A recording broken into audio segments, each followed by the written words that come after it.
بسم اللہ الرحمن الرحیم۔ آج کا جو لیکچر ہے وہ فرسٹ ایئر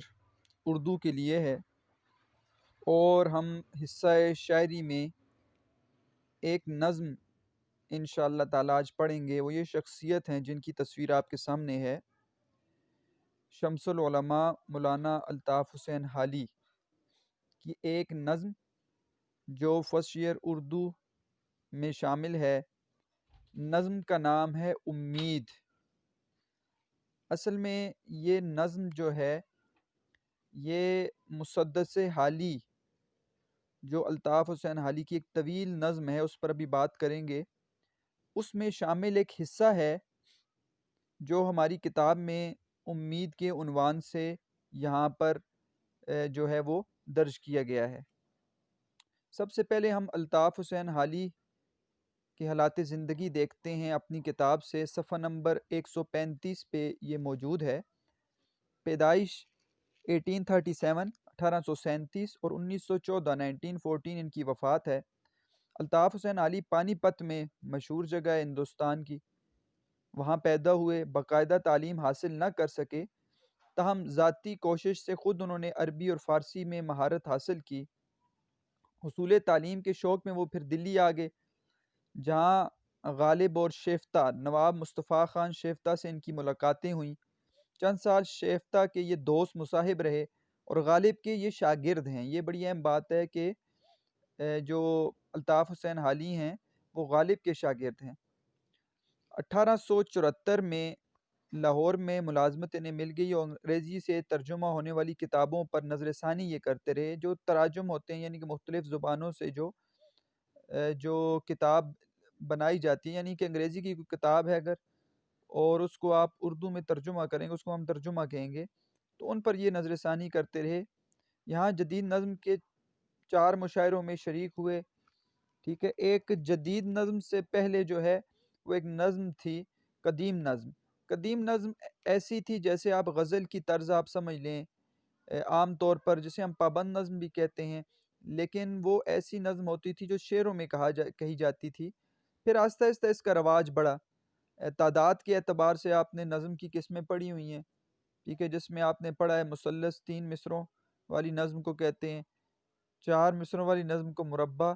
اور 5 والی کو مخمس، اور 6 والی کو مسدس کہتے ہیں۔ تو یہ جدید نظم پھر اس سے بھی آگے جو ہے وہ ساخت تبدیل ہوئی ہے اور جدیدیت آئی ہے، پابند، آزاد اور معرہ۔ انشاءاللہ پابند، آزاد اور معرہ پر بھی انشاءاللہ میں لیکچر بناؤں گا، تو آپ کو سمجھ آ جائے گی۔ ایک تو تعداد کے اعتبار سے ہے، 3 4 5 6 7 8 جو ہر بند میں مصرے ہوتے ہیں، اس کے اعتبار سے بھی نظم میں تبدیلی آئی ہے۔ اور پھر اس کے علاوہ جو ایک جدید حیت ہے، جو پابند نظم اور آزاد اور معرہ نظمیں ہیں وہ لکھی گئی ہیں جو اردو ادب کے اندر۔ پھر سونٹ اور مختلف نظمیں ہیں، سیکنڈ ایئر میں انشاءاللہ آپ پڑھیں گے سونٹ کو بھی، انگلش سے آئی ہے، انگریزی ادب سے وہ آئی ہے۔ تو جدید نظم کے 4 مشاعروں میں شریک ہوئے، پھر اینگلو عربک اسکول دلی میں مدرس ہو گئے، وہاں سر سید اور ان کی تحریک سے رابطہ ہوا۔ سر سید احمد خان کے بہت قریب رہے اور سر سید کی فرمائش پر، ایما پر، اشارہ کہتے ہیں فرمائش پر، انہوں نے یہ نظم لکھی ہے، طویل نظم، جس کو مد و جزر اسلام، مد و جزر کہتے ہیں اتار چڑھاؤ، اس کے اوپر بات کریں گے۔ اسی کو مسدس حالی بھی کہا جاتا ہے۔ یہ ایک طویل نظم ہے، اس کے اندر کتنے بند ہیں اور کیا ہے، اور اس کا پورا خلاصہ انشاءاللہ میں آپ کے سامنے تھوڑی دیر کے بعد رکھوں گا۔ اس کے بعد بہت سی انہوں نے نظمیں لکھی ہیں اور کئی جدید نظم نگار شعراء کو انہوں نے متاثر بھی کیا۔ مولانا حالی اور آزاد دونوں کی مشترکہ کوششوں سے اردو شاعری بہت حد تک انہوں نے تبدیل کر دی تھی، اور اس طرح آزاد اور حالی نے شاعری میں جو ہے نیا رجحان پیدا کیا ہے، اور اس میں پہلی بار انہوں نے مشرقی خیالات کے ساتھ ساتھ مغربی خیالات کو بھی سامنے لایا ہے۔ حالی نے غزل کو بھی جدید رنگ میں ڈھالا ہے، غزل بھی لکھی ہیں انہوں نے، لیکن جو مشہور یہ جانے پہچانے مضمون نگاری کے اعتبار سے اور نظم کے اعتبار سے ان کو جانا جاتا ہے، اور روایت کی بے جا تقلید کے بجائے تازگی بیان پر توجہ دی ہے۔ نئی نئی چیزیں لائی ہیں شاعری کے اندر، نئے عنوانات لائے ہیں، نئی طرز، ٹھیک ہے، اور نیا طریقہ لایا ہے انہوں نے شاعری کے اندر۔ حالی کی غزل میں میر و غالب کا سا تغزل ملتا ہے، ویسی شاعری ملتی ہے ان کی غزلوں میں، کیونکہ یہ غالب کے شاگرد تھے، جبکہ ان کی نظمیں جذبہ حب الوطنی اور اصلاح ملت کا ثبوت ہیں۔ تو نظموں میں انہوں نے جو ہے وہ اصل میں اپنے وطن سے محبت اور اصلاح، جو مسلمانوں کی اصلاح ہے، آپ کو پتہ ہے کہ مغلیہ دور کے بعد جو 1857 کے بعد ہندوستان غلام کی شکل میں وہ سامنے آیا اور انگریزوں کے ہم غلام بن گئے، تو انہوں نے امت کی اصلاح کی اپنی شاعری کے ذریعے، جیسے اقبال نے کی ہے۔ اردو شاعری میں پہلی مرتبہ علی نے قومی، سیاسی اور سماجی موضوعات پر بھی انہوں نے طبع آزمائی کی ہے۔ انہوں نے مختلف مسائل کو اپنی نظموں کا جو ہے وہ عنوان بنایا ہے اور اس کے ذریعے قوم تک اپنی بات پہنچانے کی کوشش کی ہے۔ حب الوطنی، محبت وطن کے ساتھ، یہ ان کی ایک نظم ہے۔ چب کی دات، ٹھیک ہے، اور نشاط امید کے تھوڑے سے اشعار ہم پڑھیں گے۔ نشاط امید اور مناظرہ رحم و انصاف جیسی ان کی جو نظمیں، ان کی درخشندہ مثالیں ہیں، یہ ان کی بہت ہی اچھی نظمیں جو بڑی مشہور ہوئی ہیں۔ حال ہی نے پانی پت میں وفات پائی۔ تصانیف ان کی بہت زیادہ ہیں، لیکن یہ جو خاص تصانیف ہیں ان میں دیکھ لیں، مقدمہ شعر و شاعری، یہ تنقید نگار بھی ہیں، تو انہوں نے ابتدا، ان کو کہا جاتا ہے کہ اردو ادب کے پہلے تنقید نگار الطاف حسین علی ہیں، اور ان کی کتاب جو ہے مقدمہ شعر و شاعری تنقید کی کتاب ہے۔ حیات جاوید میں انہوں نے سر سید احمد خان کی حیات زندگی کے اوپر لکھی ہے۔ اس طرح یادگار غالب ایک انہوں نے غالب کی سوانح کے اوپر، ان کی زندگی کے اوپر کتاب لکھی ہے۔ حیات سعدی، شیخ سعدی کی حیات کے اوپر انہوں نے کتاب لکھی ہے۔ تو یہ ان کی تصانیف ہیں جو ہماری کتاب میں لکھی گئی ہیں۔ اب ہم سب سے پہلے مسدس حالی کا جائزہ لیتے ہیں، کیونکہ نظم امید جو ہم پڑھنے جا رہے ہیں وہ مسدس حالی کا ایک حصہ ہے۔ ہماری کتاب میں کتنے بند شامل ہیں اور وہ کیا ہے اس کے اندر عنوان، وہ ہم بعد میں دیکھتے ہیں، لیکن سب سے پہلے مسدس حالی جو آپ نام سنتے آ رہے ہیں، مسدس حالی، تو یہ جو کتاب میرے پاس موجود ہے، اگر آپ کو چاہیے تو آپ مجھ سے رابطہ کریں، پی ڈی ایف میں آپ کو بھیج سکتا ہوں۔ وہ کتاب 170 صفحات پر مشتمل ہے، اور میں نے خود اس کتاب کو جب دیکھا تو اس میں ابتدا میں جب جو نظم شروع ہوتی ہے، مد جزر اسلام یا مسدس حالی اس کو کہا جاتا ہے، ابتدا میں جو اس کے 286 286 ان کے مسدس بند ہیں، بند کا کہہ رہا ہوں کہ ہر بند میں 6 مصرے ہوتے ہیں، آپ کو پتہ ہے مسدس کے اندر، تو 286 مسدس بند شروع میں ہے، پھر ضمیمہ ہے، یعنی اس اثر کے ساتھ اور زیادہ بند کو شامل کیا گیا ہے، اور ان کے اندر جو بند کی تعداد ہے مسدس وہ 162 162 ہے، اور یہ جو نظم ہم پڑھنے جا رہے ہیں امید، یہ ضمیمہ کے ابتدا میں ہے، یعنی کہ اصل جب ختم ہوگی پھر ضمیمہ کا نام آئے گا، اور ضمیمہ کہتے ہیں کہ اصل کے ساتھ اور اشعار کو جوڑ لینا، تو یہ 162 بند میں ابتدا میں یہ جو ہماری نظم کے جو حصہ کتاب میں درج کیا گیا ہے، یہ آپ کو وہاں پہ ضمیمہ کی ابتدا میں نظر آئے گا۔ اس کے بعد جب یہ ختم ہوگا ضمیمہ، تو عرض حال انہوں نے پیش کیا ہے نبی علیہ السلام کے آگے، تو اس کے اندر آپ کو 63 اشعار آپ کو اس کے اندر بھی نظر آئیں گے، تو آپ کو نظر آ رہا ہے کتنی طویل نظم ہے۔ تو بند کی حیثیت میں ایک بند میں اگر مسدس کی ایک بند میں 4 نہیں بلکہ 3 اس کے اندر شعر ہوتے ہیں، تو میں آپ کو بند کے اعتبار سے بتا رہا ہوں کہ 286 بند اصل میں، پھر 162 بند ضمیمہ میں، اور 63 پھر اشعار ہیں اس کے اندر جو عرض حال کے اندر انہوں نے پیش کیے۔ طویل نظم ہے کہ ان کی 170 صفحات پہ مشتمل ہے، اور سر سید کی فرمائش پر انہوں نے یہ نظم لکھی ہے۔ مسدس کس کو کہتے ہیں؟ آسان ہے، آپ نے پڑھا بھی ہے، مسدس جو ہے وہ ایسی نظم کو کہتے ہیں جس کے ہر بند میں 6 مصرے ہوں، پہلے 4 مصرے ان کے اندر کافی اور ردیف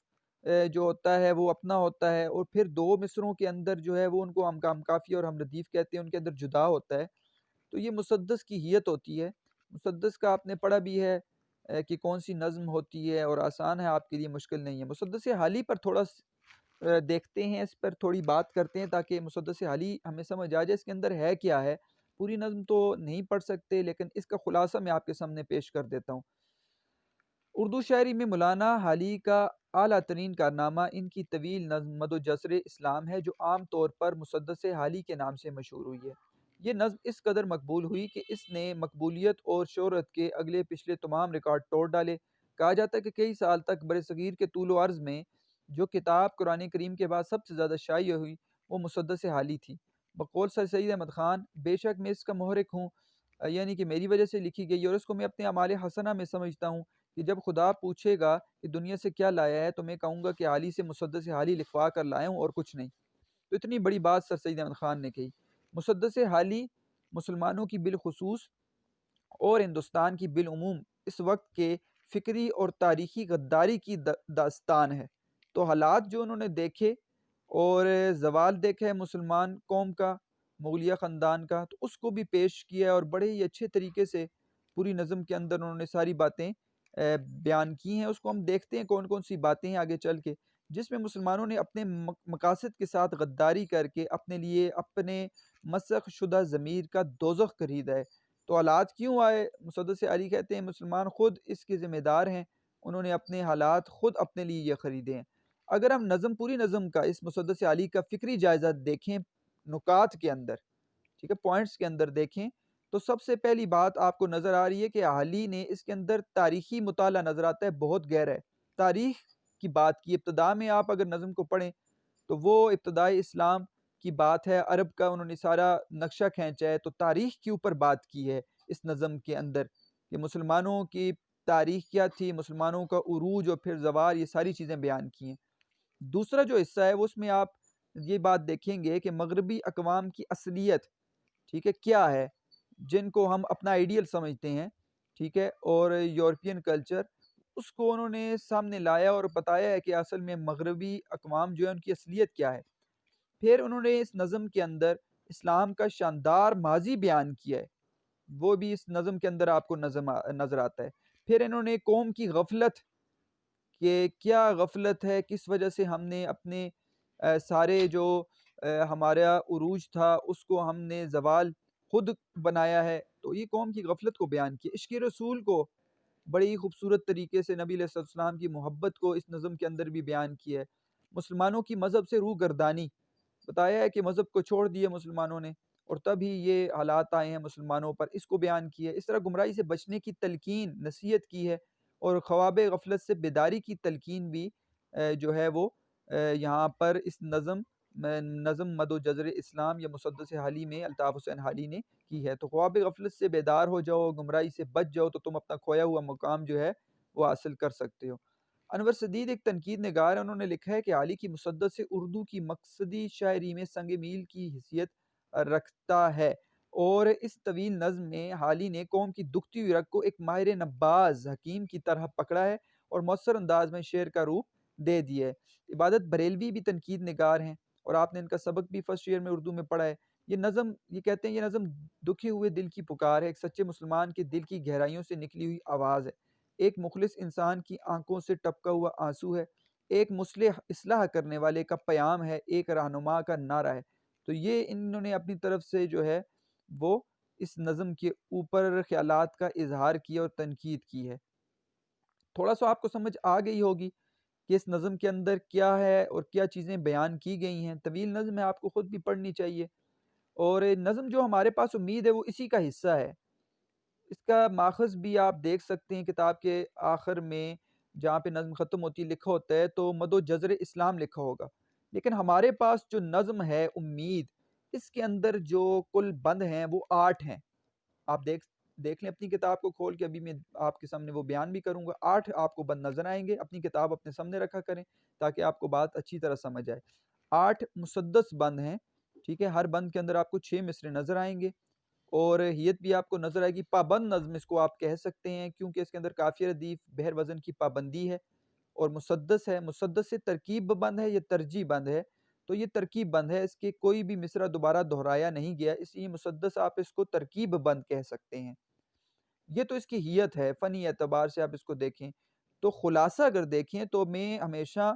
ہر نظم کے اندر یا غزل کے اندر ایک شعر یا کسی بند کے اندر ایک نقطہ، ایک موضوع بتا دیتا ہوں اور اسی پر بات کرتا ہوں ہمیشہ۔ تو 8 آپ کو نظر آ رہے ہیں یہاں پر، 8 جو ہے ہیڈنگز آپ ان کو کہہ سکتے ہیں، یہ ہر بند کے اوپر آپ ہیڈنگ خود لکھ لیں، ہر بند کے اوپر ایک ایک ہیڈنگ لکھیں اپنی کتاب کے اوپر، تاکہ آپ کو پورے کے پورا جو ہے خلاصہ سمجھ میں آ جائے، اور خلاصہ انہی چیزوں سے بیان کیا جاتا ہے۔ یہی نظم کی ساری بات ہے جو ابھی آپ کے سامنے پیش کی جائے گی۔ سب سے پہلے بند میں نا امیدی جا امید آ جا، اس پر بات کریں گے۔ الطاف حسین علی کہتے ہیں کہ نا امیدی جو ہے وہ چلی جا، ٹھیک ہے، تو ہمارے دل کو جو ہے وہ ہلکا نہ کر، بلکہ امید آ جا، اور امید جب انسان کی زندگی میں آتی ہے تو وہ بہت کچھ ایسی چیزیں وہ جو حاصل کرنا چاہتا ہے اس تک وہ پہنچ جاتا ہے۔ دوسرے بند میں آپ کو ملے گا انبیاء کا صبر اور امید، کہ انبیاء جو ہیں وہ ایسی شخصیات دنیا کی جو ہے حسین ترین آپ شخصیات اور اعلیٰ ترین شخصیات اور عزت والی شخصیات، جن کا مقام بہت زیادہ ہے، انہوں نے بھی صبر کیا ہے، انہوں نے بھی امید کا درس دیا ہے اپنی ہمیشہ قوم کو، اپنے آنے والے لوگوں کو۔ تو انبیاء کا صبر اور امید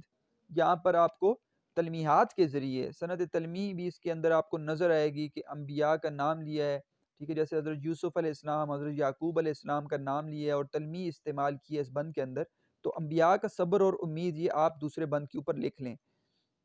تیسرا، نا امیدی اندھیرا، امید اجالا۔ تو تیسرے بند میں الطاف حسین علی نے نا امیدی کو اندھیرا قرار دیا ہے اور امید کو روشنی اور اجالا قرار دیا ہے۔ چوتھے بند میں آپ دیکھیں گے دنیا کی رونق امید، کہ ساری کی ساری جو دنیا چل رہی ہے وہ امید پر چل رہی ہے، کہ کوئی شخص جو ہے اس کو نہیں پتہ ہوتا کہ کل کیا ہونے والا ہے۔ تو اگر یہ سوچ کر ہم بیٹھ جائیں کہ کل کا کچھ پتہ نہیں ہے اور ہم آج کا کام جو ہے وہ کچھ بھی نہ کریں، تو انسان جو دیکھے گا کہ دنیا رک جائے گی۔ تو امید جو ہے وہ دنیا کی رونق ہے۔ پانچویں بند میں آپ کو نظر آئے گا کہ امید جو ہے وہ غریبوں کا سہارا ہے۔ غریب کے پاس اور کچھ بھی نہ ہو لیکن امید ہوتی ہے، تو امید غریبوں کا سہارا ہے۔ چھٹے بند میں نظر آئے گا کہ اصل خزانہ جو ہے دنیا کے اندر وہ امید ہے، کہ امید پر ہی دنیا قائم ہے اور امید ہی انسان کو آگے جو ہے وہ بڑھنے کی طاقت دیتی ہے، حوصلہ دیتی ہے، اور انسان جو ہے وہ امید کے ذریعے ہی اپنی جو ہے شناخت کو قائم بھی کرتا ہے اور اپنی چیزوں کو جو حاصل کرنا چاہتا ہے، جو اچھے اعمال ہیں اس کے، اور کوئی بھی چیز ہے، یعنی کہ دین کے اندر بھی آپ دیکھیں، دنیا کے اندر بھی دیکھیں، تو دونوں اعتبار سے امید ہمارے لیے خزانہ ہے۔ امید بھوکے کا کھانا ہے، ٹھیک ہے، بھوکا شخص ہے، اس کو کیا کس چیز کی طلب ہوتی ہے؟ اس کو کھانے کی ضرورت ہوتی ہے۔ تو اصل میں امید ہمارے لیے ایسا کھانا ہے کہ جب ہم بھوکے ہوتے ہیں، ہم کھانا کھاتے ہیں، تو امید کے بغیر ہم زندگی گزار نہیں سکتے، اور خوشی کا باعث بھی امید ہے ہمارے لیے۔ امید غم میں سہارا ہے۔ آخری بند میں آپ دیکھیں گے غم انسان کو آ جاتا ہے کچھ بھی پاس نہ ہو، لیکن امید ہوتی ہے۔ بطور مسلمان اگر ہم دیکھیں تو ہمیں اللہ تعالیٰ کی ذات پر امید ہوتی ہے، اور دنیا کے اندر عام لوگ جو ہیں، جو غیر مسلم ہیں، ان کو بھی کسی نہ کسی چیز کی امید ہوتی ہے کہ ہم پر خوشی آ جائے گی، غم چلا جائے گا۔ تو امید کے سہارے انسان زندگی گزار رہے اس دنیا کے اندر۔ تو امید غم میں سہارا ہے۔ یہ 8 عنوانات ہیں، یہ 8 ہی آپ کی ہیڈنگز بھی بن سکتی ہیں، آپ اس کے ذریعے خلاصہ بھی 4 کوئی بھی جو ہیڈنگز دے کر لکھ سکتے ہیں، اور یہی چیزیں آپ کو انشاءاللہ ابھی نظم کے اندر بھی آپ کو ملیں گی۔ یہ ایک نشاط امید، ابھی آپ نے دیکھا تھا کہ جو ہم حالات زندگی پڑھ رہے تھے، اس میں نظم کا نام تھا کہ نشاط امید، ان کی بڑی مشہور نظم ہے۔ یہ نشاط امید بھی بہت ایک طویل نظم اس کو آپ کہہ سکتے ہیں، اس کے کچھ اشعار آپ کے سامنے ہیں۔ اس کا عنوان بھی امید ہی ہے، ٹھیک ہے، تو حوالے کے طور پر بھی آپ اس سے جو ہے وہ نظم کے عنوان جو ہے وہ اشعار لکھ سکتے ہیں اپنی تشریح میں، اپنے جو ہے آپ اپنے مشقی سوالات اگر آ جائے اس کے اندر بھی آپ لکھ سکتے ہیں۔ اور اس کے علاوہ بھی جو امید کے ساتھ میں آپ کو اور بھی انشاءاللہ جب ساتھ ساتھ ہم پڑھیں گے تو میں اور بھی آپ کو اشعار بتاؤں گا جو حوالے کے طور پر آپ استعمال کر سکتے ہیں۔ تو یہ آپ دیکھ لیں نشاط امید، کہ اے میری امید، میری جان نواز، اے میرے دل سوز، میرے کارساز، میری سپر اور میرے دل کی پناہ، درد و مصیبت میں میری تکیہ گاہ، عیش میں اور رنج میں میری شفیق، کوہ میں اور دشت میں میری رفیق، کاٹنے والی غم ایام کی، تھامنے والی دل ناکام کی، دل پہ پڑا آن کے جب کوئی دکھ، تیرے دلاسے سے ملا ہم کو سکھ، تو نے نہ چھوڑا کبھی غربت میں ساتھ، تو نے اٹھایا نہ کبھی سر سے ہاتھ، جی کو ہو کبھی اگر عسرت کا رنج، کھول دیے تو نے کنات کے گنج، گنج خزانے کو کہتے ہیں۔ تو یہ دیکھیں آپ اس میں بھی امید کا درس دیتے ہوئے نظر آ رہے ہیں۔ الطاف حسین علی کی یہ ایک نظم ہے نشاط امید۔ اب ہم اپنی کتاب کے ان 8 بند کو دیکھتے ہیں، اور ان 8 بند کے اندر دیکھتے ہیں کہ اس کا موضوع تو آپ کو نظر آ رہا ہے، امید ہی ہے پوری کی پوری اس نظم کا، اور یہ حصہ ہے ان کی کتاب۔ یہاں پر آپ کو نظر آ رہا ہوگا آخر میں، یہ دیکھیں مسدس مد و جزر اسلام، مسدس حالی بھی آپ اس کو کہہ سکتے ہیں، یہ اس کا ماخذ ہے، اور اس میں شامل یہ حصہ ہے نظم کا جس کو امید کا نام دیا گیا ہے۔ تو پہلا بند آپ دیکھیں کہ بس اے نا امیدی نہ یوں دل بجھا تو، جھلک اے امید اپنی آخر دکھا تو، ذرا نا امیدوں کی ڈھارس بندھا تو، فسردہ دلوں کے دل آ کر بڑھا تو، تیرے دم سے مردوں میں جانیں پڑی ہیں، جلی کھیتیاں تو نے سرسبز کی ہیں، تو نا امیدی چلی جا اور امید آ جا۔ دیکھیں آپ نے خود آپ کو نظر آ رہا ہوگا، میں اپنی کتاب پر بھی باقاعدہ عنوان لکھتا ہوں، اور اشعار ایسے آپ لکھ سکتے ہیں، اس کو ہائی لائٹ کر سکتے ہیں، اور آپ خود جو ہے فنی اعتبار سے بھی چیزیں آپ تلاش کر سکتے ہیں، سنتیں آپ دیکھیں، آپ کی تمام صنعتیں فرسٹ ایئر کی جو آپ کی نصاب کا حصہ ہیں وہ میں نے اپلوڈ کر دی ہیں، ان کو آپ پڑھیں۔ علم بیان، تشبیہ، استعارہ، مجاز مرسل، کنایہ اور مرکبات کے اوپر بھی میں نے لیکچر دیا ہوا ہے۔ تو یہ چیزیں ہوتی ہیں جو فنی اعتبار سے آپ کو دیکھنی ہوتی ہیں، اور وہ آپ خود دے سکتے ہیں۔ اب جیسے نا امیدی، ٹھیک ہے، یہ اب لفظ یہاں پر جو ہے وہ سابقہ اور لاحقہ، یہ بھی آپ اے نا امیدی، ٹھیک ہے، ندا ہے یہاں پر۔ تو اسی طرح یہاں پر آپ دلوں کے دل، ٹھیک ہے، فسردہ دلوں کے دل، یہ اضافی ہے۔ آ کر، کر، یہ دیکھیں آ کر، کر اس میں امدادی فعل بھی آپ نے پڑھا ہوا ہے۔ تو دم سے نیچے آپ کو نظر آ رہا ہے یہ جاری ہے، مردوں سے جاری ہے، کھیتیاں اور سرسب، صنعت تناسب جس کو آپ صنعت مرات النظیر کہتے ہیں وہ بھی یہاں پر ہے، ٹھیک ہے، جلی کھیتیاں توصیفی ہے، مرکب توصیفی ہے۔ تو یہ دیکھیں ساری کی ساری چیزیں آپ خود تلاش کریں تو آپ کو زیادہ فائدہ ہوگا، باوجود اس کے کہ آپ کوئی جو ہے نوٹس لے لیں اور اس میں سے فنی جائزے نکالیں یا کسی سے پوچھیں، خود محنت کریں، اور پھر آپ کو خود جو ہے وہ کوئی بھی شعر آپ دیکھیں گے تو اس کے اندر آپ کو فنی اعتبار سے حسن نظر آنے لگ جائے گا۔ فکری اعتبار سے تو آسان ہوتا ہے، آپ اس کا موضوع دیکھیں، آپ اس کا مفہوم سمجھیں تو آپ کو سمجھ آ جائے گی کہ اس کی تشریح کیا ہے۔ لیکن فنی اعتبار سے آپ دیکھیں گے کہ فنی اعتبار سے جو ہے وہ آپ خود اس میں محنت کریں گے تو آپ کو آسانی سے وہ بات سمجھ آ جائے گی۔ اب دیکھیں جی، پہلے بند کے اندر ہی پہلے تو آپ یہ دیکھ لیں کہ ایک ہی بند سے کہ یہ مسدس کی یت میں 6 مصرے اور دوبارہ کوئی بھی بند جو ہے دوبارہ دہرایا نہیں گیا، اس لیے یہ مسدس ترکیب بند کہلائے گی۔ اس کے پہلے 4 مصروں کو دیکھیں تو اس میں آپ کو نظر آ رہا ہوگا قوافی جو ہیں بجھا، دکھا، بندھا، بڑھا، یہ قوافی ہیں، اور تو اس کا جو ہے وہ ردیف ہے۔ جبکہ اگلے 2 مصروں میں آپ کو نظر آ رہا ہے پڑی اور کی، یہ قوافی ہیں اور ہیں اس کا ردیف ہے۔ تو پہلے 4 مصروں میں کافی اور ردیف علادہ ہوتے ہیں، اگلے 2 مصروں میں کافی اور ردیف علادہ ہوتے ہیں۔ تو اس اعتبار سے یہ حیت ہوتی ہے مسدس کی کہ 6 بند کے اندر پہلے 4 مصروں کے اندر اپنا کافی اور ردیف ہوتا ہے اور اگلے 2 مصروں کے اندر اپنا کافیہ اور ردیف ہوتا ہے۔ اب دیکھیں اس بند کے اندر جو خاص بات ہے وہ یہ کہ نا امیدی چلی جا امید آ جا، کہ شاعر یہاں پر کیا کہنا چاہ رہے ہیں کہ بس اے نا امیدی، نہ یوں دل بجھا، دل بجھا محاورہ ہے، ٹھیک ہے، کہ دل بجھانا یعنی ہمیں غم میں مبتلا نہ کر۔ جو نا امیدی ہوتی ہے وہ انسان کو غم میں مبتلا کرتی ہے، اور یہاں پہ شاعر کہہ رہے ہیں الطاف حسین علی کہ تو اے نا امید ہمارے دل کو غم میں مبتلا نہ کر، جھلک اے امید اپنی آخر دکھا، تو اے امید تو آ جا اپنا نظارہ دکھا، اور تیرے نظارے کی وجہ سے، تیرے آنے کی وجہ سے نا امیدی چلی جائے گی۔ ذرا نا امیدوں کی ڈھارس بندھا، ڈھارس بندھانا یعنی حوصلہ بندھانا، کہ وہ شخص جو نا امید ہو چکا ہے، جس کو دنیا میں نا امیدی ہی نا امیدی ہے، وہ کب دور ہوگی کہ جب امید آ جائے گی، امید اس کا حوصلہ بڑھائے گی تو نا امیدوں کی ڈھارس بند جائے گی، ان کا حوصلہ بند جائے گا اور امید جو ہے وہ ان کے اندر پیدا ہو جائے گی۔ فسردہ دلوں کے دل آ کر بڑھا، تو دل بڑھانا بھی محاورتاً کہا گیا ہے۔ دل بڑھانا یعنی خوشی کا احساس ہونا، انسان کو امید جستجو کی طرف لگانا۔ فسردہ دل، غم زدہ دل، ٹھیک ہے، ایسے دل جو غم میں مبتلا ہو چکے ہیں ان کے دل آ کر بڑھا، یعنی کہ ان کے دل آ کر بڑھانے سے مراد یہ ہے کہ ان کو آ کر ان کے اندر تو خوشی پیدا کر اور ان کے اندر سے نومیدی کو ختم پیدا کر دے تو۔ تیرے دم سے مردوں میں جانیں پڑی ہیں، تیرے دم سے مردوں میں جانیں پڑی ہیں، یہاں پر بھی آپ حقیقی نہیں مجازی معنی مراد لیں گے۔ تیرے دم سے مردوں میں جانیں پڑی ہیں یعنی کوئی بھی ایسی چیز جو مردہ ہے، مثال کے طور پر انسان ہے نومیدی میں چلا جاتا ہے تو وہ مردہ ہے، اس کے اندر زندگی کے آثار تو ہوتے ہیں، سانس تو چل رہی ہوتی ہے، لیکن اس کی جو نا امیدی کی وجہ سے اس کا مقاصد جو ہیں وہ ختم ہو جاتے ہیں، اس کا کوئی مقصد نہیں ہوتا جینے کا۔ تو یہاں پر کہہ رہے ہیں تیرے دم سے، کس کی طرف اشارہ ہے؟ اشارہ ہے امید کی طرف۔ اے امید تیری وجہ سے، تیرے دم سے، تیری وجہ سے مردوں میں جانیں پڑی ہیں، ہر وہ چیز جو مردہ ہو چکی ہے اس میں تیری وجہ سے دوبارہ روح جو ہے وہ آ گئی ہے۔ اب دیکھو یہاں پر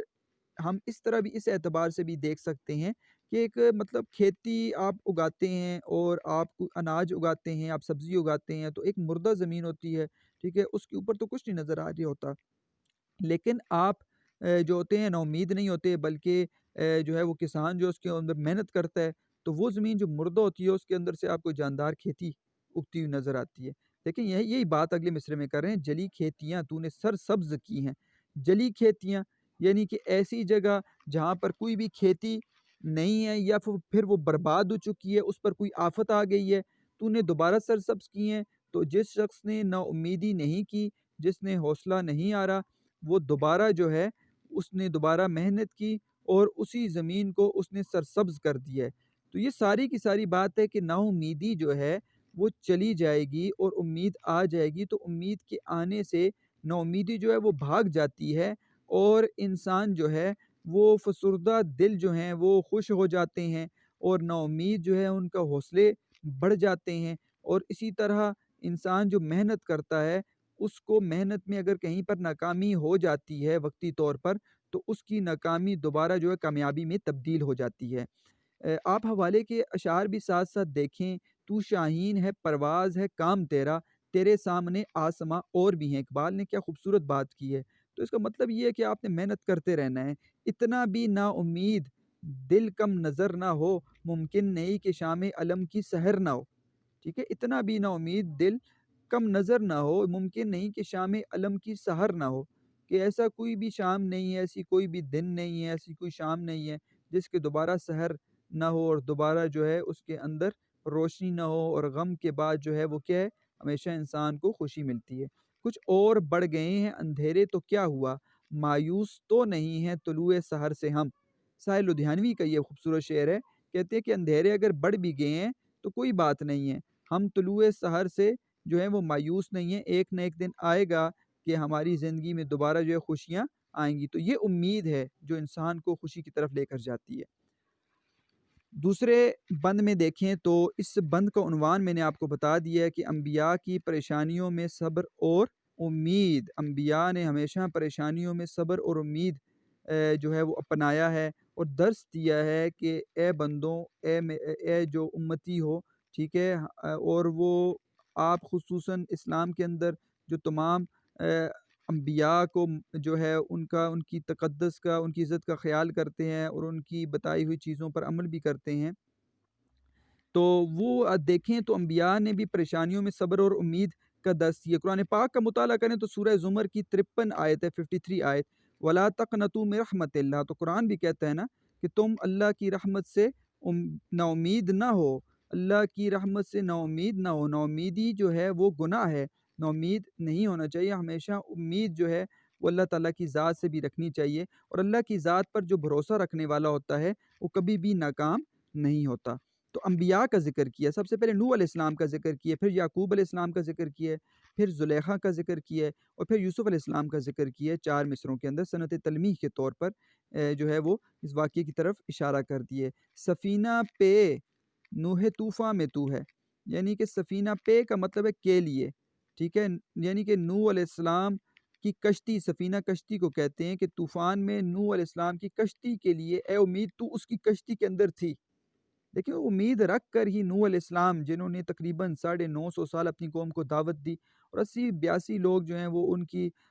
راستے پر آئے، گھر میں اپنا بیٹا جو ہے، ٹھیک ہے، وہ راہ راست پر نہیں آیا، اور جب اللہ تعالیٰ نے ان کو اشارہ دیا اس طرف کہ آپ ایک کشتی بنائیں، اور کشتی جو ہے ایک طوفان آئے گا، تو وہ طوفان آپ کشتی میں آپ اس میں سوار ہو جائیں، تو اس وقت ان کی اپنی اولاد نے کہا تھا کہ میں اس طوفان سے بچ جاؤں گا اور میں پہاڑ پہ چلا جاؤں گا اور وہاں پہ طوفان نہیں آئے گا، تو اس طوفان نے ان کے بیٹے کو نہ چھوڑا۔ لیکن بات یہ ہے کہ اس طوفان میں جو کشتی کو بچانے والا وہ اللہ کی ذات ہے، اور اللہ تعالیٰ نے نوح علیہ السلام کے دل میں امید ڈالی، اور امید کے ذریعے نوح علیہ السلام جو ہیں اس طوفان میں کشتی میں سوار ہوئے، اور وہ لوگ جو ان کے ساتھ اپنے تھے، جنہوں نے ان کی بات مانی، ان کے ساتھ بیٹھ کے، تو اب وہ کشتی ہے جو ان کو پار لگائے گی۔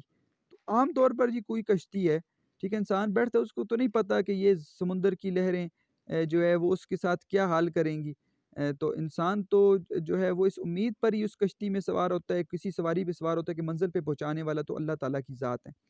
سکون بخشے یعقوب کنعاں میں تو تھی۔ کنعاں جو ہے یہ فلسطین کا شہر ہے جہاں یوسف علیہ السلام پیدا ہوئے، فلسطین کا شہر ہے، یوسف علیہ السلام پیدا ہوئے، یعقوب علیہ السلام حضرت یوسف علیہ السلام کے والد محترم ہیں، اور یہ پورا جو ہے واقعہ قرآن پاک کی سورہ یوسف کے اندر بڑے طویل کے ساتھ جو ہے بیان کیا گیا ہے، اور اس کی طرف اشارہ ہے کہ ایک وقت تھا کہ جب حضرت یوسف علیہ السلام کو ان کے جو ہے سوتیلے بھائی اس ساتھ لے کے شکار کے بہانے سے، اور پھر ان کو کنویں میں پھینک آئے، اور گھر آ کے ان کی قمیض ان کے والد محترم کے سامنے رکھ دی، اور کہا اس کو تو بھیڑیا کھا گیا ہے، اور خون اس کے اوپر لگا دیا۔ تو اب سکون بخشے اس یعقوب علیہ السلام اپنے جو اس بیٹے سے حضرت یوسف علیہ السلام سے بہت محبت کرتے تھے،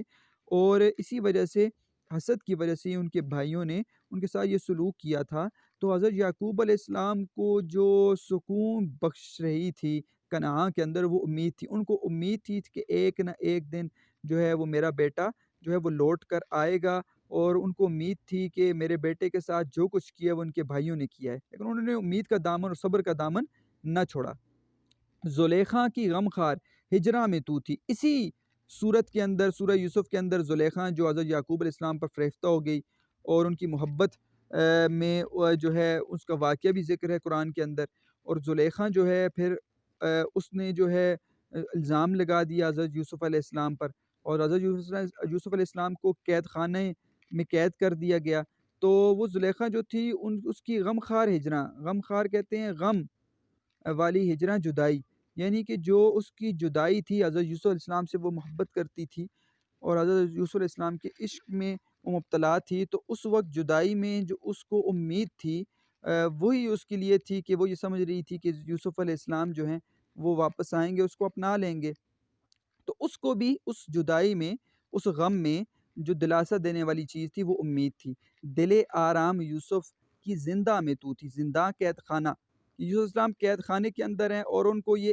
یقین تھا کہ ایک نہ دن آئے گا تو وہ اس قید سے میں رہا ہو جاؤں گا۔ وہ سارے کا سارا واقعہ جو قرآن کے اندر موجود ہے، آپ کو پتہ بھی ہوگا۔ پھر آپ ایک دن تھا کہ آپ اس قید سے نکل آئے، اور آپ جو ہے مصر کے بادشاہ بن گئے، اور پھر آپ کی ملاقات جو ہے ایک اپنے والد محترم سے اپنے بھائیوں کے ذریعے دوبارہ اللہ تعالیٰ نے کروا دی۔ تو دل آرام یوسف کی زندہ میں تو تھی، یوسف علیہ السلام کی قید خانے کے اندر ان کو پتہ تھا میرا کوئی گناہ نہیں ہے، لیکن اس کے دل کو سکون دینے والی وہ چیز کیا تھی؟ امید ہی تھی۔ مصائب نے جب آن کر ان کو گھیرا، ان کے پاس جب تکلیفیں آئیں ان تمام لوگوں کے ساتھ پاس، اور جتنے بھی انبیاء ہیں یا نیک بندے ہیں اللہ کے، ان کو مصیبتیں آئیں، تو سہارا وہاں سب کو تھا ایک تیرا، تیرا ہی سہارا تھا، امید، تیری وجہ سے ہی وہ جی رہے تھے۔ تو اس بند کے اندر بھی انبیاء کی پریشانیوں میں صبر اور امید کو بیان کیا گیا ہے، تاکہ ہم اسے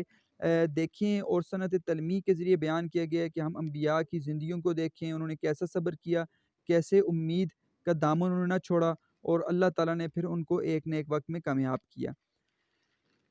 تیسرے بند میں دیکھیں، بہت ڈوبتوں کو ترایا ہے تو نے، خشکی پر لے کر جانا، ترایا، ٹھیک ہے، اور بگڑتوں کو اکثر بنایا ہے تو نے، اکھڑتے دلوں کو جمایا ہے تو نے، اجڑتے گھروں کو بسایا ہے تو نے، بہت تو نے پستوں کو بالا کیا ہے، اندھیرے میں اکثر اجالا کیا ہے۔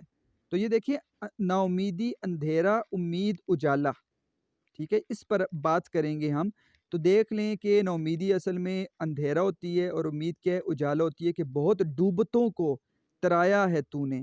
ٹھیک ہے، کہ ایسے لوگ جو دنیا کے اندر جو ہیں ہر طرح کے مصائب اور مشکلات میں مبتلا تھے، یہاں پر یہ نہیں ہے کہ ہر بندہ ڈوب جاتا ہے، ٹھیک ہے، مشکلات کے اندر ڈوبنا معاورتاً، تو ترایا اس کے مصائب کو، اس کی تکلیفوں کو ختم کیا ہے امید نے۔ تو نا امیدی کیا ہے؟ ڈوبنا، ٹھیک ہے، اور امید کیا ہے؟ وہ ترانا۔ نا امیدی کیا ہے؟ اندھیرا، اور امید کیا ہے؟ اجالا۔ تو یہ دیکھیں، اس چیز کو آپ سمجھ سکتے ہیں، بگڑتوں کو اکثر بنایا ہے تو نے۔ دیکھو، کاروباری حالات بگڑ گئے، بندہ گناہ گار ہو گیا دوبارہ، لیکن امید تھی کہ اللہ تعالیٰ مجھے راہ راست پر لائیں گے، تو اس کو راہ راست پر لانے والی امید تھی، اور کاروبار کے اندر بھی جو نقصان ہو گیا اس کو دوبارہ ٹھیک کرنے والی اس کو امید تھی کہ میں محنت کروں گا دوبارہ تو یہ جو ہیں حالات میرے ٹھیک ہو جائیں گے۔ تو کاروباری حالات بھی ٹھیک کرنے والی وہ کیا ہے؟ امید کی وجہ سے ہی ہوتے ہیں۔ اکھڑتے دلوں کو جمایا ہے تو نے، میدان جنگ کے اندر اکثر جو ہیں وہ دل جو ہیں اکھڑنا محاورہ ہے، کہ اب دشمن کی تعداد زیادہ ہے، آپ تعداد میں کم ہیں، تو دلوں کو جمانے والی، دلوں کو مضبوط کرنے والی امید ہی ہوتی ہے۔ امید کے سہارے انسان جو ہے وہ پھر جنگیں جیتتا ہے۔ اجڑتے گھروں کو بسایا تو نے، گھروں کے اندر آپ دیکھیں ناچاکی ہے، ٹھیک ہے، آپس میں خفکی ہے، اور آپس میں لڑائی جو ہے وہ ہو رہی ہے، اور لڑ جھگڑ رہے ہیں گھر والے، اور میراث کے مسائل ہیں، اور مسائل ہیں، بھائی بھائی کا دشمن ہے۔ تو نظر یہ آ رہا ہے کہ گھر جو ہیں وہ کبھی نہیں بسیں گے، لیکن امید کے سہارے ہی وہ دوبارہ جو اجڑے ہوئے گھر ہیں وہ بس جاتے ہیں۔ بہت تو نے پستوں کو بالا کیا ہے، ایسے لوگ جو پست ہو گئے تھے، ٹھیک ہے، جو ذلت کے اندھیروں میں کھو گئے تھے، ان کو بالا، ان کو بلند کرنے والے بھی تو ہے، یعنی کہ وَتُعِزُّ مَن تَشَاءُ وَتُذِلُّ مَن تَشَاءُ۔ ایسا بندہ جو دنیا کے اعتبار سے لوگوں کے سامنے اس کی کوئی عزت نہ ہو، لیکن اللہ تعالیٰ کے یہاں اس کی عزت ہے، تو وہ امید کے سہارے دنیا میں چلتا ہے، اور ایک وقت آتا ہے کہ اللہ تعالیٰ اس کو عزت دیتے ہیں۔ اندھیرے میں اکثر اجالا کیا ہے تو نہیں اے امید، تیری ہی وجہ سے اندھیرے میں اکثر اجالا ہوا ہے۔ یہ سارے کے ساری جو چیزیں ہیں وہ اندھیرا تھی، ٹھیک ہے؟ کون کون سی اندھیرا تھی؟ مثال کے طور پر پستی اندھیرا، ٹھیک ہے، اجڑے گھر اندھیرا، اکھڑتے دل اندھیرا، بگڑنا اندھیرا، ڈوبنا اندھیرا۔ اس کے اندر تو نے اجالا لایا، ترانا اجالا، بنایا اجالا، جمایا دلوں کو جمایا اجالا، گھروں کو بسایا یہ اجالا، اور پستوں کو بالا بالا کرنا یہ اجالا ہے، ٹھیک ہے؟ تو یہاں پر آپ کو نظر آ رہا ہے کہ سارے اندھیروں کو انہوں نے کہا ہے کہ امید جو ہے وہ اجالا ہے اور نا امیدی اندھیرا ہے، اور اجالا جب آتا ہے تو اندھیرا خود بخود وہ بھاگ جاتا ہے۔ تو یہاں پر آپ کو مختلف صنعتیں بھی نظر آ رہی ہوں گی۔ پستوں کو بالا یہ مرکب اضافی ہے، لیکن اندھیرا اور اجالا یہ صنعت تضاد ہے۔ صنعت تضاد آپ نے پڑھی ہے، وہ علم بدیع کی ایسی قسم ہے جس میں دو متضاد چیزوں کا ذکر کیا جاتا ہے، اور اس کے ساتھ بھی آپ اشعار دیکھ سکتے ہیں مختلف، کہ ملت کے ساتھ رابطہ استوار رکھ، پیوستہ رہ شجر سے امید بہار رکھ، طول غم حیات سے گھبرانا اے جگر، ایسی بھی کوئی شام ہے جس کی سحر نہ ہو۔ تو یہ جگر مراد آبادی کا شعر ہے۔ اس کے علاوہ آپ ایک شعر یہاں پر دیکھیں، یقین ہو تو کوئی راستہ نکلتا ہے، ہوا کی اوٹ بھی لے کر چراغ جلتا ہے، نشیمن پر نشیمن اس قدر تعمیر کرتا جا کہ بجلی گرتے گرتے آب خود بیزار ہو جائے۔ اگلا بند دیکھتے ہیں، اگلے بند میں ہے کہ تجھ سے امید کی وجہ سے ہی کہہ رہے ہیں کہ تجھ سے ہمت ہے پیر و جواں کی، بندھی تجھ سے ڈارس ہے خرد و کلاں کی، ٹھیک ہے؟ اور تجھی پر ہے بنیاد نظم جہاں کی، نہ ہو تو رونق نہ ہو اس دکان کی، تگاپو ہے ہر مرحلے میں تجھی سے، روا رو ہے ہر قافلے میں تجھی سے۔ تو یہاں پر بات کر رہے ہیں کہ دنیا کی رونق، دنیا کی چہل پہل وہ امید کی وجہ سے ہے، امید ہی کی وجہ سے دنیا کا نظام جو ہے وہ چل رہا ہے، اور دنیا کے اندر جو بھی آپ کو نظر آ رہا ہے، دنیا کے اندر جو بھی ہوتا ہوا، اور یہ ساری کی ساری چیزیں، دنیا کا نظام وہ امید کی وجہ سے ہی چل رہا ہے۔ تو پہلے مصرے کے اندر کہہ رہے ہیں کہ بندھی تجھ سے ہمت ہے پیر و جواں کی، خواہ وہ شخص جوان ہے، خواہ وہ شخص جو ہے وہ بوڑھا ہے، اور خواہ وہ بیمار ہے، اور خواہ وہ جو ہے وہ تندرست ہے، وہ کوئی بھی شخص ہے، تیری ہی وجہ سے اے امید وہ پیر و جواں کی، پیر بوڑھے کو کہتے ہیں، پیر و جواں، ٹھیک ہے؟ تو یہاں پر پیر و جواں سے مراد یہ ہے کہ ہر شخص کی، کہ وہ خواہ چھوٹا ہے خواہ بڑا ہے، کوئی بھی بندہ ہے، اس کی جو ہے وہ ہمت جو ہے وہ امید نے ہی بڑھائی ہوئی ہے۔ بندی تجھ سے ڈھارس ہے، ڈھارس حوصلہ، خرد و کلا کی، خرد و کلا،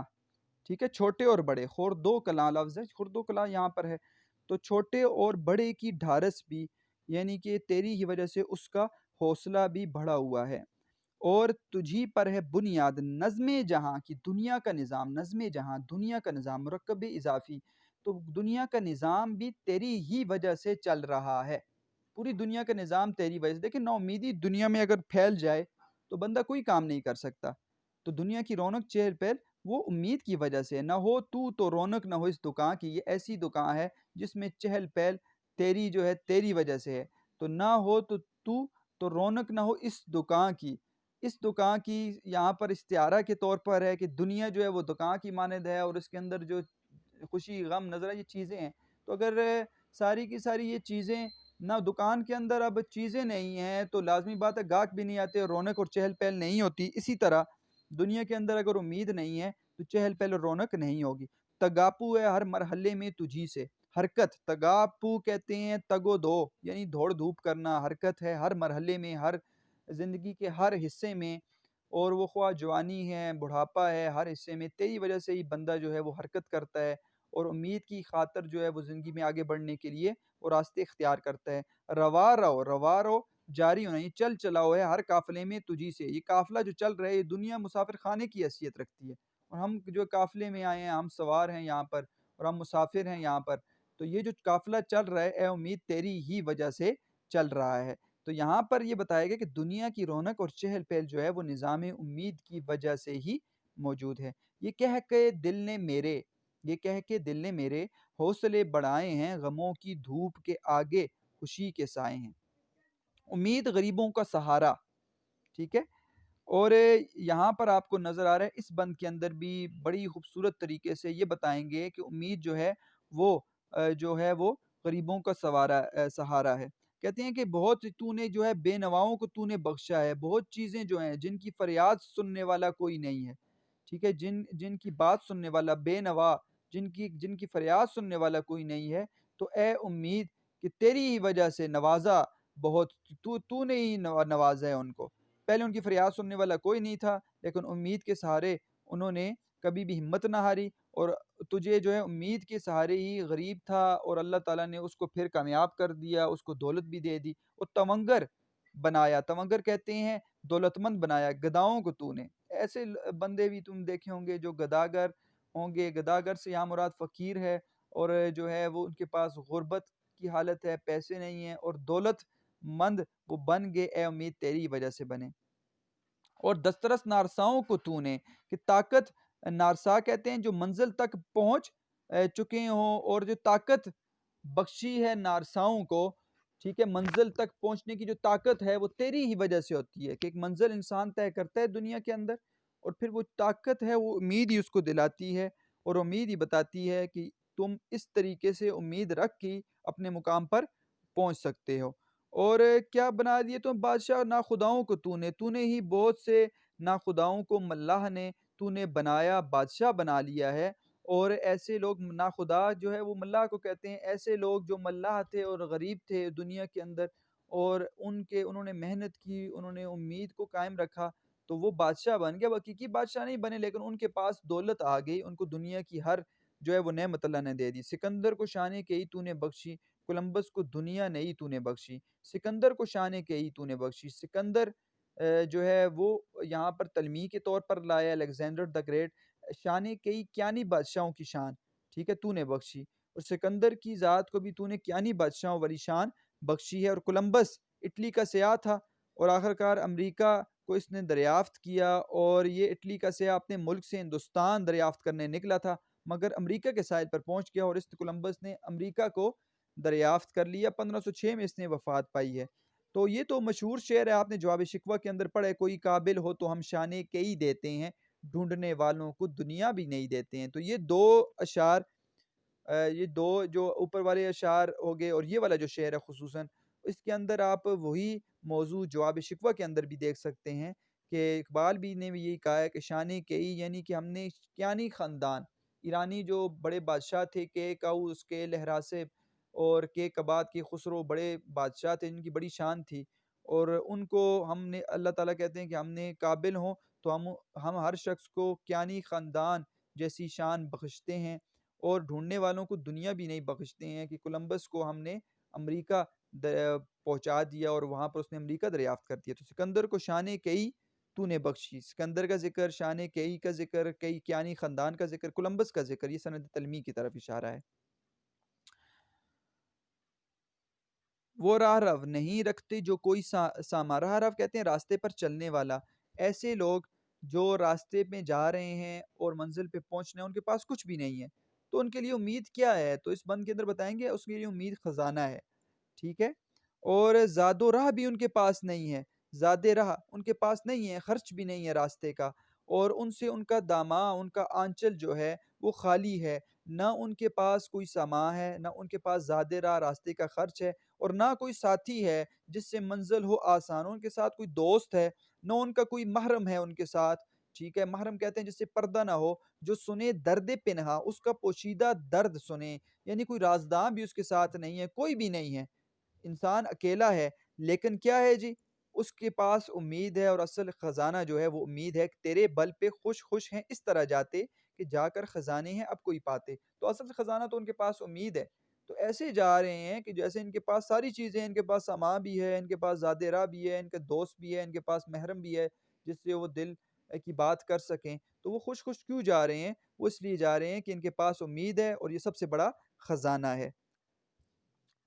اسی طرح اگلے بند میں دیکھیں کہ امید بھوکے کا کھانا ہے، کہ جب کوئی جوتنے کو جب اٹھتا ہے جوتا، کہ ہل چلاتا ہے کوئی شخص، ٹھیک ہے، اور وہ کیا کرتا ہے کہ کسان ہے، اور وہ ہل چلانے کے لیے صبح اٹھتا ہے، اور اس کے پاس، اس کو تو نہیں پتہ ہوتا نا کسان کو کہ وہ محنت کر رہا ہوتا ہے، اور وہ محنت کر رہا ہوتا ہے، جاتا ہے صبح، اور وہ دن کو وہاں پر جو ہے دھوپ میں یا بارش میں یا سخت سردی میں وہ محنت کر رہا ہوتا ہے، اس کو نہیں پتہ ہوتا کل کو فصل ملے گی یا نہیں ملے گی، مجھے فائدہ ہوگا نہیں ہوگا، لیکن امید کے سہارے وہ سارا کام کر رہا ہے، اور سمے کا گما تک نہیں جب کیا ہوتا، سمے وقت کا گما اس کو خیال، اس کو وقت کا خیال بھی نہیں ہوتا، وہ لگا ہوا ہے، لگاتار محنت کر رہا ہے، اور شب و روز محنت میں ہے جان کھوتا، دن رات وہ محنت کر رہا ہے، اور زمین جو کیا کرتا ہے، وہ پاؤں پھیلا کے سوتا بھی نہیں ہے، مہینوں مہینوں وہ پاؤں پھیلا کے سوتا بھی نہیں ہے، یعنی کہ اس کو یہ خیال ہوتا ہے کہ کیسے میری کھیتی جو ہے وہ جو ہے سرسبز ہو جائے اور مجھے فائدہ ہو جائے، اور میں نے جو محنت کی ہے اس کا صلہ مجھے مل جائے، لیکن امید کے سہارے وہ سارا کچھ کر رہا ہوتا ہے، تو اس کو کیا فائدہ ہوتا ہے کہ کس کے ذریعے کر رہا ہوتا ہے؟ اگر موجزن اس کے دل میں نہ تو ہو تو دنیا میں غل بھوک کا چار سو ہو، اگر موجزن، اگر تو اس کے دل میں لہریں مارتی ہوئی اے امید تو نہ ہو، اگر اس کے دل میں امید نہ ہو تو دنیا میں کیا ہوگا؟ دنیا میں غل کیا ہوگا؟ شور ہوگا بھوک کا چار سو، ہر طرف جو ہے وہ بھوک کا ہی شور ہو، اور امید کے سہارے ہی جو ہے وہ کسان اپنی کھیتی کو جا کر اس میں ہل چلاتا ہے، اگر وہ ہل چلانا چھوڑ دے اور سارے کسان یہ سمجھیں کہ ہمیں کیا پتہ ہے کل فائدہ ہوگا نہیں ہوگا اور نقصان نہ ہو جائے، تو پھر کوئی بھی ہل نہ چلائے اور کوئی بھی کھیتی جو ہے وہ کھیتی باڑی نہ کرے، جس کی وجہ سے ہر طرف جو ہے وہ پھر کیا ہو؟ شور ہو بھوک کا، اور آپ کو خوراک نہ ملے۔ تو اس کے اندر بھی امید بھوکے کا کھانا ہے، کہ اصل میں امید کی وجہ سے ہی انسان کو کھانا بھی ملتا ہے، اور امید کی وجہ سے ہی کسان جو ہے وہ محنت کرتا ہے۔ شاہ زور اپنے زور میں گرتا ہے مثل برق، وہ طفل کیا گرے گا جو گھٹنوں کے بل چلے، ٹھیک ہے، بڑا ہی خوبصورت شعر ہے۔ اسی طرح ساحل کے سکون سے کسے انکار ہے، لیکن طوفان سے لڑنے میں مزہ اور ہی کچھ ہے، جو طوفانوں میں پلتے جا رہے ہیں وہ دنیا بدلتے جا رہے ہیں۔ تو ان اشعار میں آپ کو نظر آ رہا ہے کہ امید کے سہارے ہی سارا کام ہوتا ہے۔ اس طرح بھنور سے لڑو، تند لہروں سے الجھو، کہاں تک چلو گے کنارے کنارے، امید ہی دلاتی ہے ساری چیز، بھنور سے لڑنا، تند لہروں سے الجھنا، کنارے کنارے بچ کے چلتے جاؤ اور امید نہ رکھو، تو دنیا میں کوئی کام بندہ نہیں کر سکتا۔ آخری بند جو ہماری کتاب میں شامل ہے، اس کا عنوان یہ ہے کہ امید غم میں سہارا ہے، بنے اس سے بھی گر سوا اپنے دم پر، بلاؤں کا ہو سامنا ہر قدم پر۔ کیا مطلب؟ بنے اس سے یعنی امید سے ہی جو ہے وہ ہمت بنتی ہے، سوا زیادہ ہونا، اپنے دم پر ہمت بننا، یعنی اس مصرے سے مراد ہے کہ امید سے ہی انسان کی ہمت بنتی ہے، بلاؤں کا ہو سامنا ہر قدم پر، اگر ہر قدم پر تمہارے سامنے غم آ جائیں تو امید ہی وہ ہمت دلاتی ہے۔ پہاڑ ایک فزوں اور ہو کوہ غم پر، کیا مطلب؟ یعنی کہ ایک انسان پر مصیبت آئی، کوہ غم، غم کا پہاڑ، فزوں زیادہ ہونا، مصیبت کا پہاڑ انسان کے سامنے آیا، یعنی کہ تکلیف آئی اور اس کے اوپر دوبارہ تکلیف آ گئی۔ عام بندہ اگر اس کو امید کا سہارا نہ ہو تو وہ غموں سے تو مر جائے،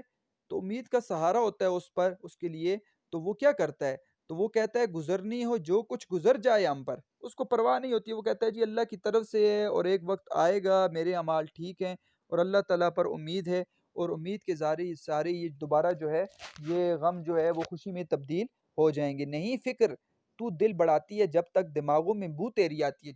جب تک تیری وجہ سے ہمارے خیالات دماغوں میں بو آنا کا کیا مطلب ہے؟ کہ دماغ جو ہے وہ امید سے روشن ہے، اس کی خوشبو آ رہی ہے، اور دل جب تک تو بڑھا رہی ہے معورتن، یعنی دل کے اندر تو غم کو ہٹا کر خوشی لا رہی ہے، تو کسی چیز کی بھی انسان کو فکر نہیں ہوتی، اور غم میں سہارا دینے والی وہ امید ہی ہے جو انسان کو غم میں بھی سہارا دیتی ہے۔ ہزار برگ گرے، لاکھ آندیاں آئیں یا اٹھیں، وہ پھول کھل کے رہیں گے جو کھلنے والے ہیں۔ تو کتنا خوبصورت شعر ہے کہ ہزار برگ گرے، لاکھ آندیاں اٹھیں، وہ پھول کھل کے رہیں گے جو کھلنے والے ہیں، اتنے مایوس تو حالات نہیں، لوگ کس واسطے گھبرائے ہیں۔ تو مختلف اشعار بھی میں ساتھ ساتھ پڑھتا رہوں حوالے کے لیے، ٹھیک ہے، اس کے علاوہ بھی امید کے اوپر بہت سارے اشعار ہیں، تو کوشش کی ہے کہ جلدی اور مختصر طور پر اس نظم کو سمجھنے کے لیے آپ اس کے اندر سے فنی جائزہ خود ڈھونڈ سکتے ہیں، فکری اعتبار سے اس کو حل کیا ہے، اور اسی طرح سوال نمبر 1 بتا دیا میں نے آپ کو کہ مسدس نظم کیا ہوتی ہے۔ دوسرے بند میں آپ کو آپ کے سامنے میں نے بیان کر دیا، حضرت یوسف علیہ السلام کی بات تھی، حضرت یعقوب علیہ السلام کی بات تھی، زلیخا کی بات تھی، اور حضرت نوح علیہ السلام کی بات تھی۔ یہ دوسرے بند کی وضاحت تھی، اور وہ نظم امید کا خلاصہ ہم نے پوائنٹس میں دیکھ لیا۔ اور اس کے علاوہ متضاد الفاظ ایک جگہ میں نے آپ کو بتایا، اور آپ باقی خود تلاش کریں۔ تلمیح بتا دیا آپ کو، اور یہ تلمیح اور مجاز مرسل یہ ہم نے علادہ جو ہے وہ پڑھ بھی لیا ہے گرامر کے حصے میں، علادہ لیکچرز ہیں، اگر آپ وہ دیکھنا چاہیں تو یوٹیوب پر آپ کو نظر آئیں گے۔ علم بیان میں مجاز مرسل اور صنعت تلمیح کو بھی میں نے وہاں پر پڑھا دیا ہے۔ تو اس طرح ہم نے آج یہ نظم پڑھ لی، اور آپ کو امید مجھے بھی امید ہے، اور آپ کو بھی انشاءاللہ اس لیکچر کے بعد انشاءاللہ امید ہوگی کہ مجھے اس نظم کی اچھی طرح سمجھ آ گئی ہے۔ اگر کوئی سوال پھر بھی آپ کے ذہن میں ہو اور کوئی ایسی بات ہو، ٹھیک ہے، جو جلدی میں مجھ سے غلطی ہو گئی ہو، اور بعض اوقات ہو جاتی ہے، انسان ہے غلطی۔ 10ویں کا ایک سبق تھا، کلاس 10th کا، اب وہ جلدی میں، کیونکہ اب مجھے بھی اس وقت ذہن میں تھا کہ لفظ جو ہے نام دیو ہے اور نام دیو نہیں ہے، لیکن وہ لیکچر کے دوران میں نام دیو، کیونکہ وہ دیو لکھنے میں دیو کی طرح ہے، اور بعض ایسے الفاظ ہوتے ہیں جو جن کی ڈکشنری میں آپ کو جن کے اعراب نہیں ملتے، تو میں نام دیو پڑھتا رہا۔ بعد میں میرا ذہن پھر ایک ٹیچر ہے، انہوں نے دلایا کہ یہ آپ نام دیو ہے لفظ، میں نے ان کو اسی وقت کہا کہ نام دیو ہے، انہوں نے کہا آپ ادھر نام دیو پڑھ رہے تھے، میں نے کہا وہ جلدی میں پڑھ گیا۔ تو انسان ہے، غلطی بھی ہوتی ہے، تو آپ اس غلطی کی نشاندہی بھی کر سکتے ہیں، مجھے بتا سکتے ہیں اصلاحی طور پر، اور کوئی بات پھر بھی ہو آپ مجھ سے پوچھ سکتے ہیں، اور محنت کرتے رہنا ہے۔ اللہ تعالیٰ آپ کو خوش رکھیں، سلامت رہیں، والسلام۔